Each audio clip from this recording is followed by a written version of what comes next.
साथियों नमस्कार। पराग सिंघल आगरा से, जो कि पंच दिवसीय दीपोत्सव दीपावली, धनतेरस, छोटी दिवाली, गोवर्धन और भैया दूज का त्यौहार कल पूरा हो गया।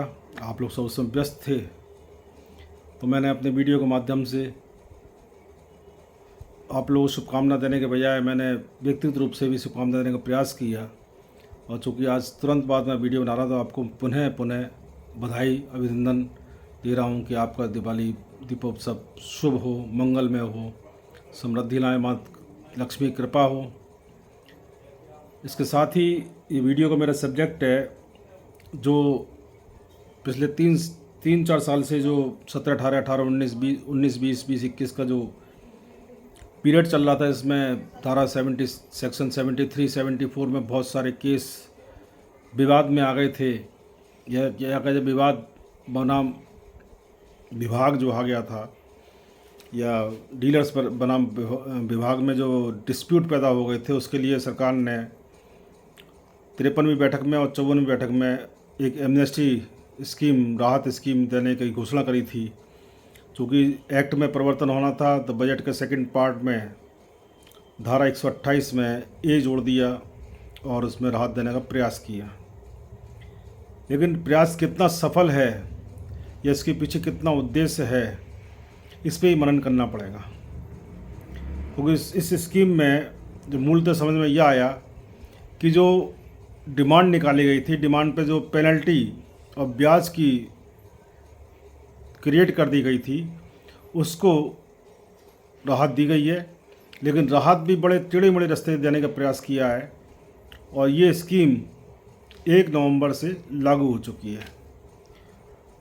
और इसमें जो घुमा फिरा के जो दिया गया है, राहत देने की जो घोषणा की गई है, इसके बारे में आपको मैं बताने का प्रयास कर रहा हूँ।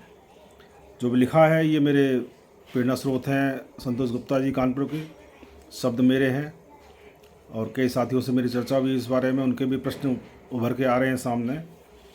तो साथियों, CGST एक्ट, जिसको सेंट्रल GST एक्ट कहते हैं, उसके सेक्शन 16 सब सेक्शन 5 जोड़ी गई है इसमें बजट के अंदर। और ये धारा जो सब सेक्शन 5 जो जोड़ी गई है, 1 जुलाई 2017 से प्रभावी की गई है।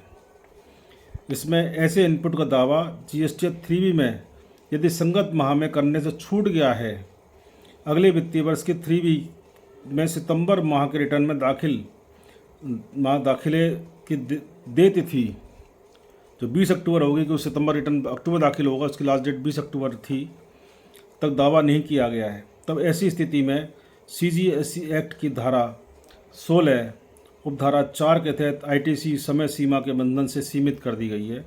अर्थात उसका लाभ पंजीकृत व्यापारियों को अनुमन नहीं हुआ।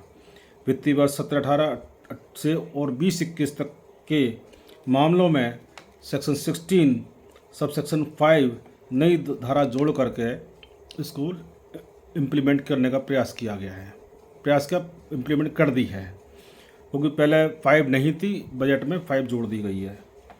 ऐसी ITC का दावा उक्त निर्धारित समय के बाद किया गया है, किंतु 30 नवंबर 2021 तक कर लिया गया है।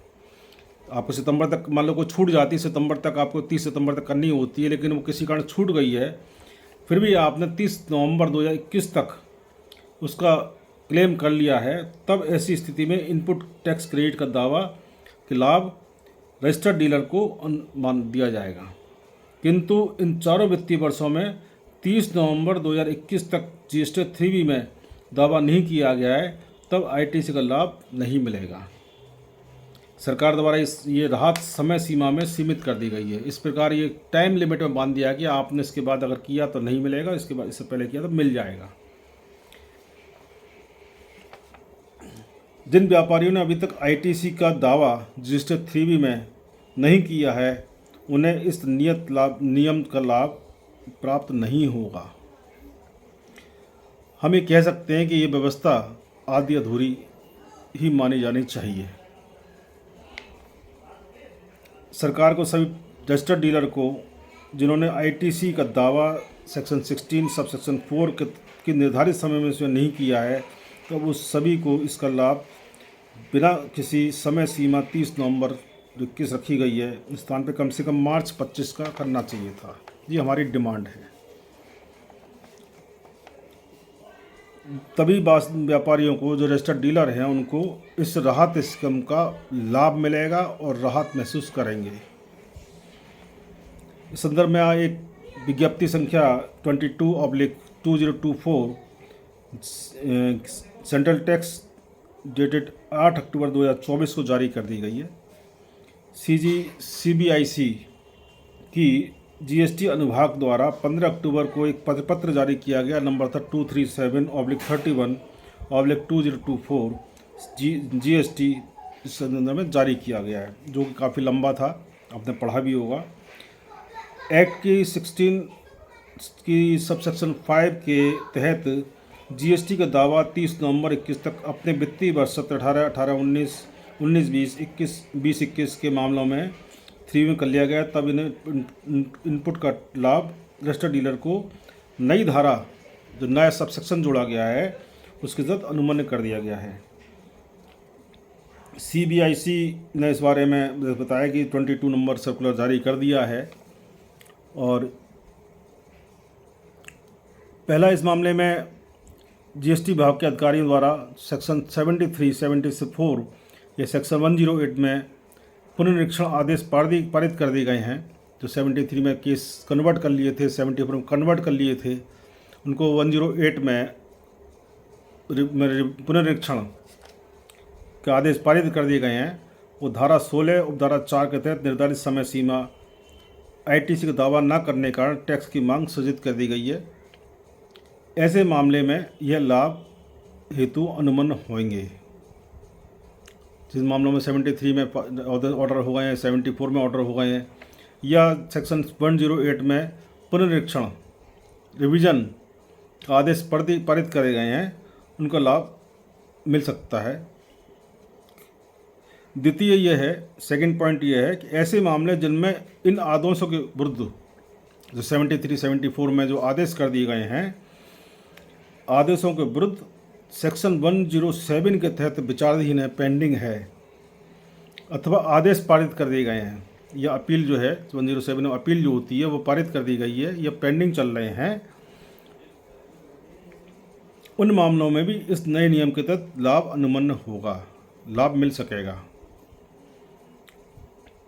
व्यापारियों को अपना ऑनलाइन GSTN के पोर्टल पर 8 अक्टूबर 2024 से 6 माह के अंदर उस आदेश को सुधार रेक्टिफिकेशन का प्रार्थना पत्र अपलोड करना होगा।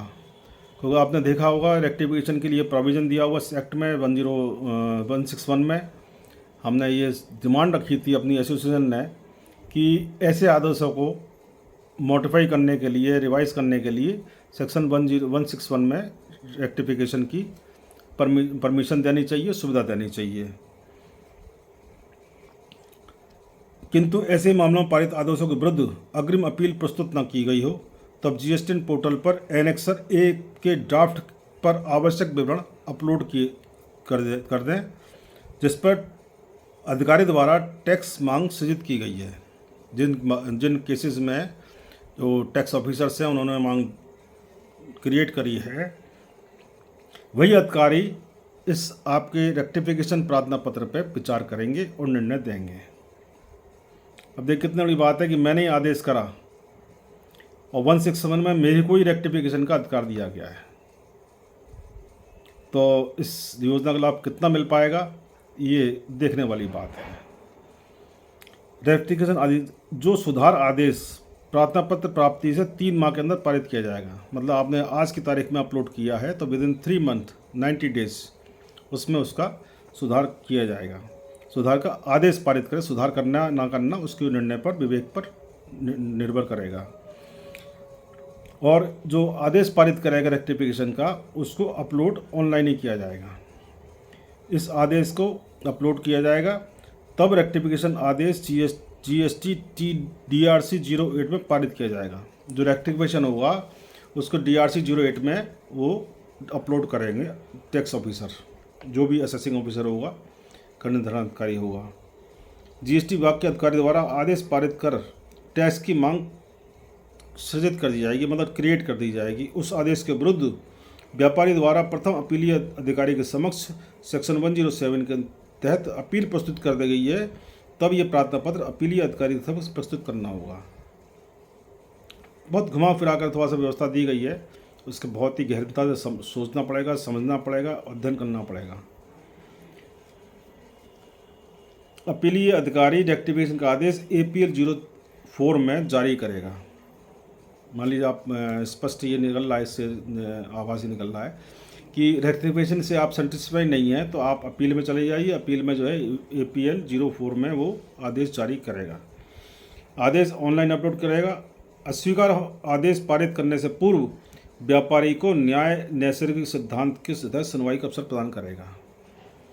मतलब ये एक कहा गया है कि अंदर की व्यापारी ने जो एप्लीकेंट है जो अपील प्रस्तुत करेगा वो नेचुरल जस्टिस के अंतर को देखते हुए वो अपीलीय अथॉरिटी आदेश पारित करेगा। साथियों, इसमें साथ में आपने ध्यान दिला दूँ, जो सर्कुलर आया था ये थी 237 15 अक्टूबर को जारी किया गया था। इसके बाद 238 भी था जो काफ़ी 15 पन्ने का था। इसको आप अपने प्रोफेशनल्स के साथ में बहुत गहनता से अध्ययन कर लें। अध्ययन करने के बाद में इस पे जो प्रोसीजर दिया हुआ है, क्योंकि इस मामले में मेरी वार्ता हुई थी, ललितपुर के मेरे मित्र हैं अभय कुमार जैन, झांसी के वीरेंद्र रावत हैं झांसी के, और मेरे प्रश्न आया था अनुराग सिंगला जी हैं जो federation of all India garment association के जनरल सेक्रेटरी नेशनल, उनका भी प्रश्न था। तो इस मामले में आप अपने प्रोफेशन से सलाह लें और उसके बाद में कोई भी कार्रवाई करें, क्योंकि ये लाभ आपको अभी शुरुआत हुई है, इसका अंतिम तिथि जो है उसके हिसाब से आप जल्दी से जल्दी इस काम निपटा लें। इसमें इंतजार ना करें कि लास्ट डेट अभी टाइम है। धन्यवाद, नमस्कार, जय हिंद, जय भारत।